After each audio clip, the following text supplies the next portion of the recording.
Alors, on va faire un exercice aujourd'hui, ce que les élèves adorent, un exercice concernant la leçon sur les fractions. Youpi, les fractions, merveilleux.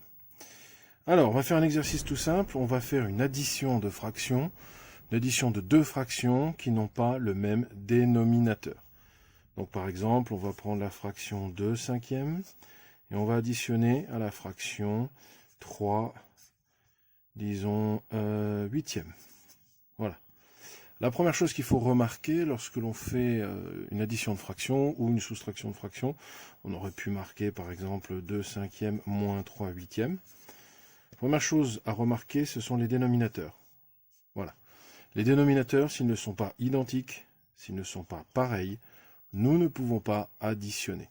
Donc l'erreur à ne surtout pas commettre, c'est celle-ci, additionner terme à terme, c'est-à-dire donner le résultat 5 sur 8 et 2, 10, 13. Voilà. Ça, c'est faux. Donc, lorsque l'on fait une addition ou bien une soustraction, au niveau des fractions, la règle dit il faut le même dénominateur. Alors, il y a une règle relativement facile à appliquer dans le sens où cette règle s'applique à tous les cas de figure. On verra dans une autre vidéo le cas de figure où on peut se passer de cette règle et où on peut à ce moment-là remarquer s'il y a un point commun, quelque chose qu'on peut travailler au niveau du dénominateur. Donc là, on va travailler avec les dénominateurs. L'idée est d'obtenir le même dénominateur. Donc, si je multiplie les dénominateurs entre eux, je vais donc obtenir le même dénominateur, puisque je les multiplie. Donc, c'est-à-dire que si je fais 5 fois 8, qui donne 40, je vais obtenir 40 de chaque côté. Autrement dit, il faut que ici, je fasse 8 fois 5, et que ici, je fasse 5 fois 8. Voilà. Dans les deux cas, j'obtiendrai exactement la même chose, à savoir 40. Donc, c'est l'objectif de ce calcul. Comment je vais pouvoir faire ce calcul? Donc, nous avons notre calcul, 2 cinquièmes plus 3 huitièmes, et l'objectif est de pouvoir mettre au même dénominateur. Donc, nous voulons ici multiplier en bas par 8, et ici, multiplier en bas par 5. Une règle toute simple des fractions dit que lorsque nous avons une fraction, si nous multiplions cette fraction par 1, alors nous obtenons la fraction. Autrement dit, 2 cinquièmes fois 1, c'est 2 cinquièmes.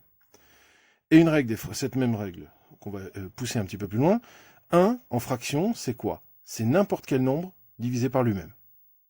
Autrement dit, si j'ai 2 cinquièmes, si je le multiplie par 1, mais c'est la même chose que 8 sur 8. Donc je vais multiplier par 8 sur 8. Et je vais faire pareil, exactement pareil, avec 3 huitièmes. Donc ici, j'ai 3 huitièmes. Je vais multiplier par 5 cinquièmes. On voit qu'à chaque fois, 8 sur 8, 5 sur 5, en fait, ça revient à multiplier par 1. Donc on n'a absolument pas changé le calcul de base. Donc, une fois qu'on a fait ça, il n'y a plus qu'à faire le calcul. Donc maintenant, ce sont les règles de la multiplication. On verra en détail dans une autre vidéo, mais les règles de la multiplication sont assez simples. Il suffit de multiplier terme à terme. D'accord? Donc, ici, j'ai 2 fois 8. Ici, j'ai 5 fois 8. Et ici, j'aurai 3 fois 5 et 8 fois 5. Donc, ici, 2 fois 8, on va obtenir 16. Sur, on l'a déjà vu tout à l'heure, 40. Plus 3 fois 5, 15. Sur 40. Voilà. Donc, je rappelle, le passage à faire est ici, dans le calcul. La complexité est ici, c'est-à-dire, finalement, prendre le dénominateur ici pour aller le multiplier en haut et en bas ici, et prendre les dénominateurs ici pour aller le multiplier en haut et en bas ici. Voilà, ce qu'on retrouve ici et ici. Ce faisant, automatiquement, l'objectif est de retrouver exactement le même résultat au dénominateur. Donc après, le dénominateur ici ne s'additionne pas. On ne peut pas additionner le dénominateur. Et il suffit de reporter, donc nous avons 40. Et par contre, là, au-dessus, le numérateur, les deux numérateurs, s'additionnent. On peut le voir dans une autre vidéo. Pourquoi les numérateurs s'additionnent? Il y aura la vidéo de cours concernant les fractions. Tout simplement, en fait, parce qu'une fraction, c'est quoi? Une fraction, c'est ici un nombre de parties sur un total. Or, on ne peut pas additionner des totaux différents.